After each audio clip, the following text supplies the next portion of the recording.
एक ऐसा व्यक्ति जो धर्म विरुद्ध आचरण करता है और अपनी शक्ति का दुरुपयोग करके अपने तरीके से जीवन को संचालित करता है, वह खलनायक कहलाता है। कुरुक्षेत्र में लड़ा गया महाभारत का युद्ध, जिसमें संपूर्ण भारत के राजाओं के अतिरिक्त अन्य देशों के राजाओं ने भी भाग लिया और सब के सब वीर गति को प्राप्त हो गए। इस युद्ध के परिणाम स्वरूप धर्म, समाज, सभ्यता, संस्कृति के साथ साथ संपूर्ण भारत का पतन हो गया। अब सवाल यह उठता है कि आखिर कौन इस युद्ध का जिम्मेदार था? कौन था इस युद्ध का सबसे बड़ा खलनायक? दोस्तों, ये तो आप जानते ही हैं कि पांडवों ने संपूर्ण युद्ध छल पूर्वक जीता था और जो जीतता है इतिहास उसे ही नायक मानता है। तो फिर कैसे तय होगा कि नायक कौन और खलनायक कौन? आज हम बताने वाले हैं महाभारत युद्ध का सबसे बड़ा खलनायक कौन था। आप मेरे साथ बने रहे वीडियो के अंत तक। दोस्तों, महाभारत का युद्ध द्वापर युग का सबसे बड़ा युद्ध था। इसमें कौरवों की ओर से पितामह भीष्म, कृपाचार्य, द्रोणाचार्य, कर्ण, अश्वत्थामा, जयद्रथ, मद्र नरेश शल्य, कृतवर्मा, भूरिश्रवा, शकुनी आदि महारथी शामिल थे। वहीं पांडवों की ओर से थे द्रुपद, धृष्टद्युम्न, शिखंडी, सात्यकी, घटोत्कच, उत्मौजा, कुंती भोज, शल्य और अनूप राजनील युद्ध में शामिल थे। कृष्ण की सेना लड़ी थी दुर्योधन की ओर से और श्री कृष्ण जो कि युद्ध में शस्त्र न उठाने का वचन देकर पांडवों की ओर से थे। साथियों, कुछ विद्वान भीष्म को सबसे बड़ा खलनायक मानते हैं क्योंकि भीष्म ने अम्बा, अंबिका और अम्बालिका का हरण करके पहले ही अपने मानवता को शर्मसार किया था। भीष्म द्वारा किया गया कई अपराध ऐसे हैं जो किसी भी तरह से धर्म द्वारा उचित नहीं है। गंधारी और उनके पिता सुबल की इच्छा के विरुद्ध भीष्म ने धृतराष्ट्र का विवाह गंधारी से करवाया था। भरी सभा में जब द्रौपदी को निर्वस्त्र किया जा रहा था तो भीष्म चुप बैठे थे। वह यह भी जानते थे कि जो शकुनी चौसर का खेल खेल रहा है वह छल पूर्वक खेला जा रहा है, फिर भी चुप है। फिर भी भीष्म को खलनायक नहीं माना जा सकता क्योंकि भीष्म ने जो कुछ किया वह हस्तिनापुर के सिंहासन की रक्षा के लिए किया। तो फिर खलनायक कौन था?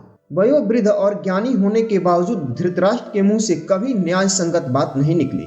पुत्र मुंह में उन्होंने कभी न्यायोचित बात पर ध्यान नहीं दिया। उन्होंने हमेशा संजय की बातों को अनसुना कर शकुनी और दुर्योधन की बातों को ही सच माना, यह जानते हुए भी कि यह दोनों अधर्म और अन्याय कर रहे हैं। तो साथियों, अधर्म का साथ देने वाला कैसे नहीं खलनायक हो सकता है? अब बात करते हैं दुर्योधन की। दुर्योधन की जिद, अहंकार और लालच ने पूरे कौरव वंश को युद्ध की आग में झोंक दिया था। युद्ध क्रीड़ा में छल से जीतने के बाद हरी सभा में द्रौपदी का अपमान कर रहा था। द्रौपदी को अपने जंघे पे बैठने के लिए कहना, बिना किसी अपराध के पांडवों को लक्षागृह में जलाकर मारने की योजना बनाना, अधर्म का साथ देना, ऐसे व्यक्ति को खलनायक नहीं तो और क्या माना जाएगा?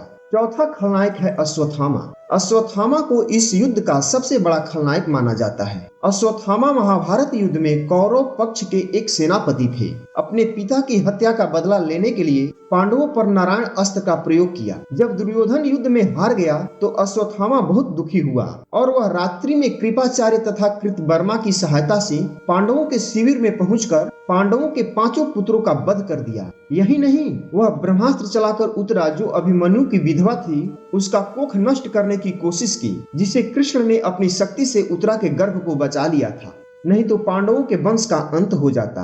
अब बात करते हैं महाभारत का सबसे बड़ा खलनायक यानी शकुनी की। दोस्तों, आलोचकों का कहना है कि शकुनी नहीं होता तो महाभारत का युद्ध नहीं होता। शकुनी ने ही कौरवों और पांडवों के बीच युद्ध का कारण बना।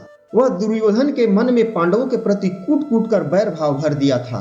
उसने दुर्योधन सहित धृतराष्ट्र के सभी पुत्रों में छल, कपट और अनैतिकता से परिपूर्ण बातों को भर दिया था। गांधारी की इच्छा के विरुद्ध भीष्म ने उसका विवाह धृतराष्ट्र से करवाया था और यह बात शकुनी भूला नहीं था।